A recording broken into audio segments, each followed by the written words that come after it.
Olá, estudantes da Rede Estadual de Minas Gerais. Eu sou a professora Adelina Azevedo e a nossa aula de hoje, o tema é Teoria Cinético-Molecular.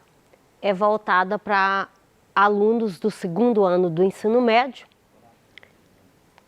e está previsto para ser trabalhada no primeiro bimestre do ano de 2022, no plano de curso de 2022. A habilidade a ser desenvolvida é aplicar o modelo cinético-molecular para compreender e explicar algumas propriedades específicas dos materiais. Essa aula ela vai ser dividida em dois momentos. No primeiro momento, eu vou fazer uma prática demonstrativa com o uso de uma seringa. No segundo momento, eu vou fazer uma simulação no site PET. E depois nós vamos discutir algumas questões e retomar os conceitos. Então, antes de começar a prática demonstrativa, é importante eu retratar aqui dois conceitos. Conceito de modelo. Modelo é uma construção que a gente faz para entender a realidade, para representar a realidade e entendê-la. Uma modificação, uma transformação na realidade precisa ser explicado por uma modificação em um modelo. E a teoria cinético-molecular é a teoria que entende que as coisas, os materiais, a matéria, ela é formada por partículas. Essas partículas, elas podem ser íons, moléculas, aglomerados de átomos ou de íons, ou aglomerado de moléculas. Essas partículas, elas são dotadas de movimento e de energia e interagem entre si. Então, a nossa primeira simulação, eu vou usar duas seringas de 10 ml cada seringa. Primeiramente, ela sem a agulha. Aí eu tô com o êmbolo aqui no volume de 10 ml. Quando eu puxo o êmbolo, aqui vai encher de ar. Se eu tapar a ponta da seringa e exercer uma pressão aqui, percebam que, trocar essa seringa, porque essa aqui fica mais fácil a visualização. Então tá aqui, ó. Seringa, 10 ml. Quando eu pressiono o êmbolo dessa seringa, eu só consigo aproximá-lo até um volume de 4 ml. E olha que eu estou colocando força. Bem, por que isso acontece? Por que eu tenho dificuldade de chegar até o final? Esse movimento aqui, ó, ele explica a elasticidade dos gases, das substâncias no estado gasoso. Aí eu posso fazer assim, ó, quando eu aperto novamente, puxo, vedo, pressiono novamente, estou pondo força, e quando eu solto, o êmbolo volta para o mesmo lugar. Por outro lado, se eu levar o êmbolo, se eu puxo e vou soltando, perceba que vai fazer um barulho. Esse barulho é o ar saindo com grande pressão, porque a pressão interior foi maior do que a pressão externa. Se eu puxo, quando eu puxo, ele automaticamente volta. Isso, a teoria cinético-molecular explica esse comportamento do ar pela seguinte forma. Quando entre as partículas de ar, de gás, né, da substância no estado gasoso, existe uma distância muito grande entre elas. Então, quando eu exerço uma pressão externa, eu estou diminuindo a distância entre essas partículas. Quando eu abro e faz esse barulho, é porque a pressão do êmbolo é maior do que a pressão da ponta. Quando eu puxo e volta, é porque a pressão de cá, interna, está maior do que a pressão do outro lado. Agora, eu pego uma seringa, vou pegar essa seringa aqui, também vou mergulhar e encher essa seringa de água.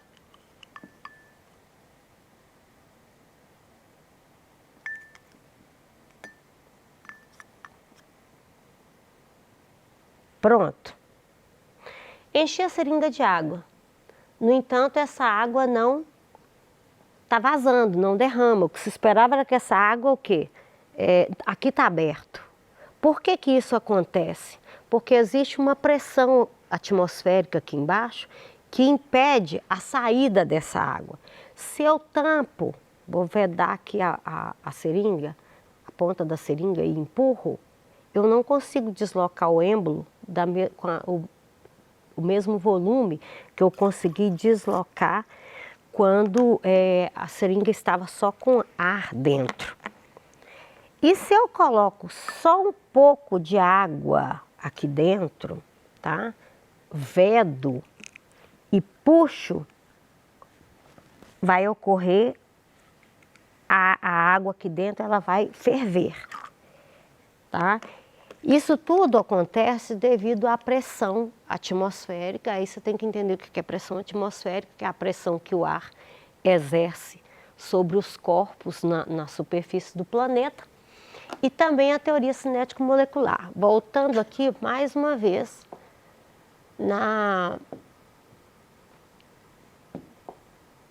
mostrando a simulação.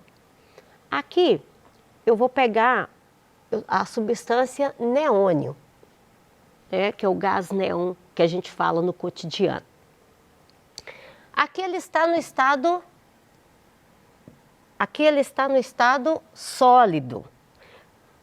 Perceba que por que no estado sólido ele está tudo organizadinho, as partículas estão organizadas e elas apenas vibram. O movimento dessas partículas é apenas de vibração. Se eu elevo a temperatura, olha, fiquem atentos à temperatura.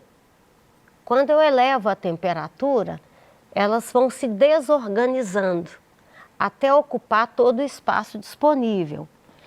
Aqui, ó, olha esse material no estado líquido. Já existe movimento entre as partículas, algumas já se desprendem da parte líquida e já evaporam sozinha, depois elas retornam. Os líquidos, existe uma facilidade de escoamento, os líquidos escorrem.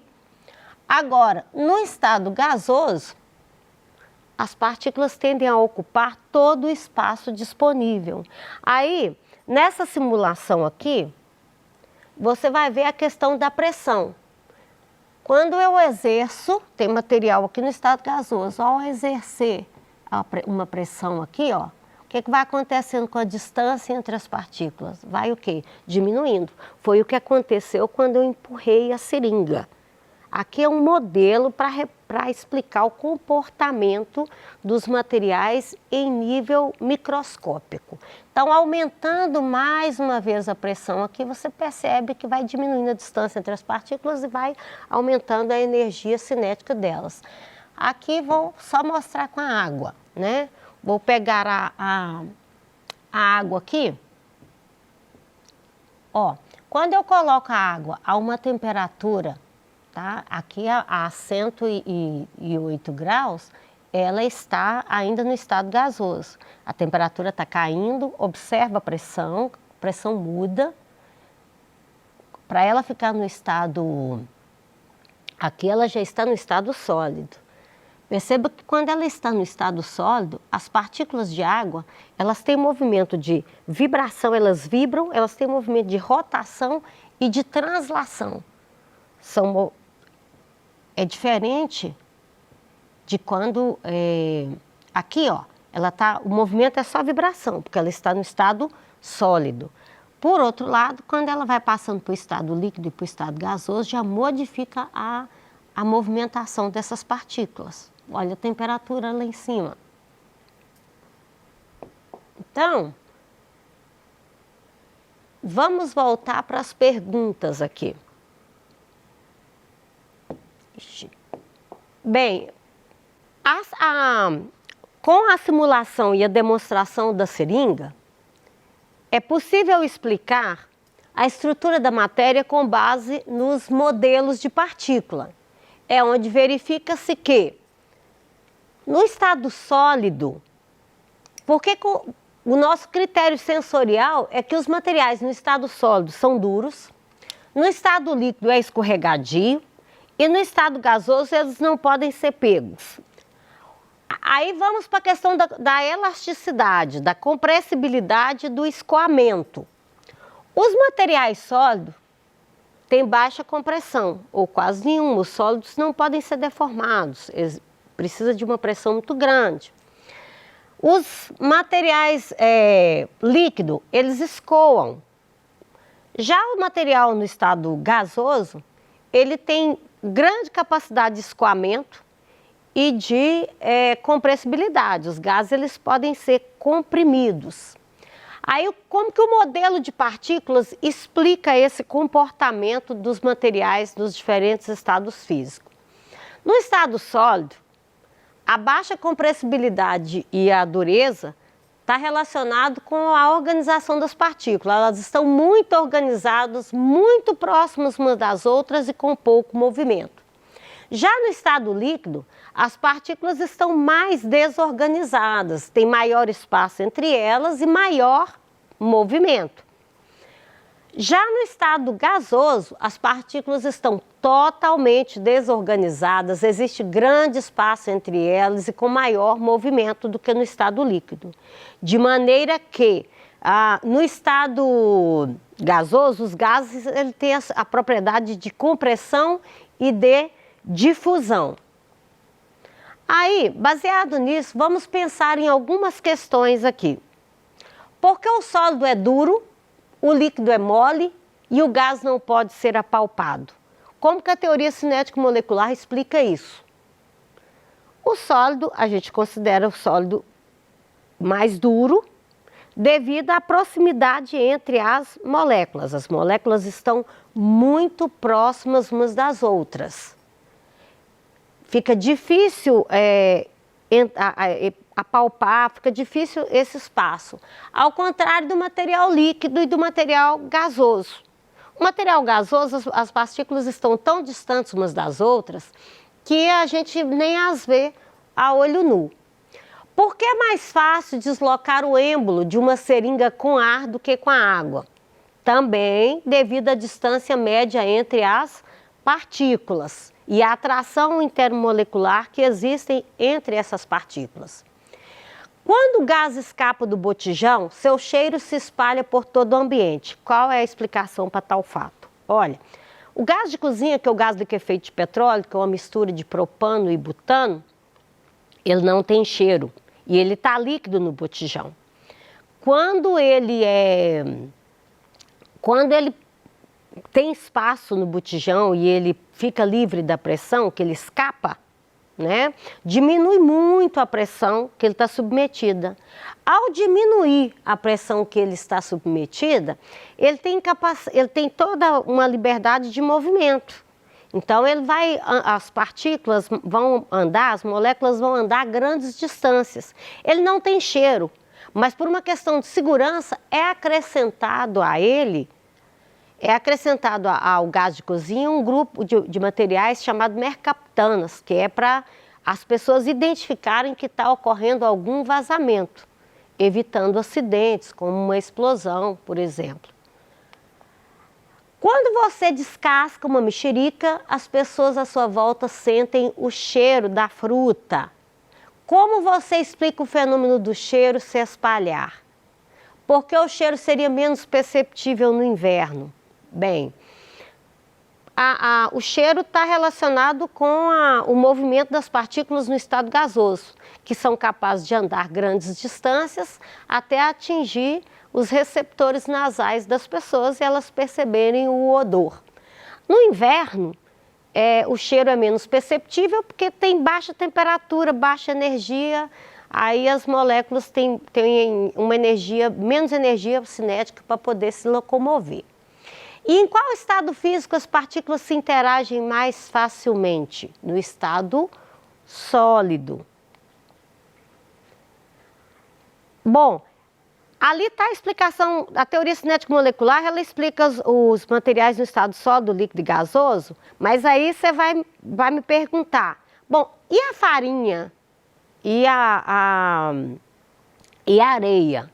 Eles também são líquidos, já que eles não têm formato definido e eles escorrem? Veja, se você pegar uma minúscula partícula de areia ou de farinha, você irá verificar que ela possui as mesmas propriedades da substância, do material no estado sólido, né? A teoria cinética molecular, ela é um bom modelo para explicar as propriedades das substâncias puras. Ela pode se aplicar também a algumas misturas, desde que essas misturas sejam soluções. No entanto, existem vários materiais e organismos que são muito complexos e não podem ser classificados em sólido, líquido e gasoso. Aí, são os materiais que a gente chama de coloide, suspensão coloidal ou dispersão coloidal. No livro A Química Central, de Brown e tal, ele classifica as misturas, né, de acordo com o tamanho das partículas e de acordo com algumas características. Para ele, a solução é chamada de solução mistura de materiais que as partículas têm menor do que 1 nanômetro. É impossível vê-las a olho nu, e são a olho nu com microscópio, e são homogêneas. É o caso do refresco em pó dissolvido em água. A dispersão coloidal, o tamanho das partículas é de 1 nanômetro a 200. As partículas, elas são visíveis com microscópio. E perceba que a gelatina é um material sólido, mas que aparentemente sólido, mas que você pode enfiar os dedos nele, né? Igual se faz com líquido. Então, esse material não é classificado nem como sólido, nem como líquido, nem gasoso, são os coloides.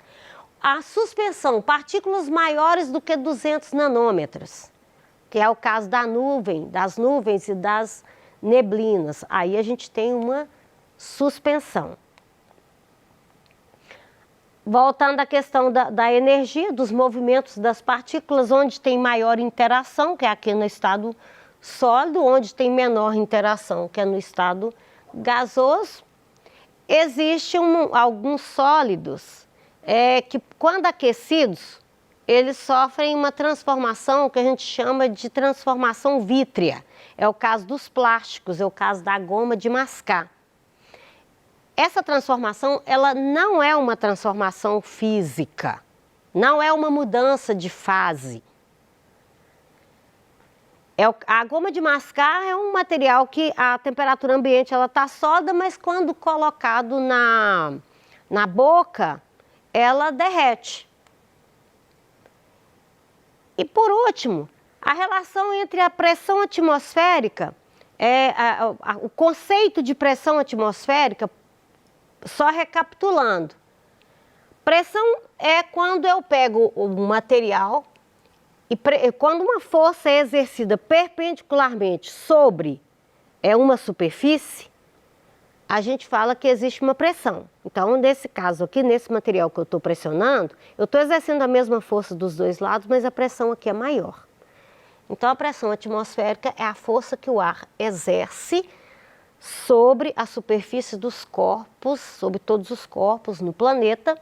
E quanto maior a concentração de ar, maior vai ser a pressão atmosférica. Então, locais mais baixos possuem maior pressão atmosférica do que locais com maiores altitudes. Bem, aqui estão as referências, o material consultado para elaborar essa aula.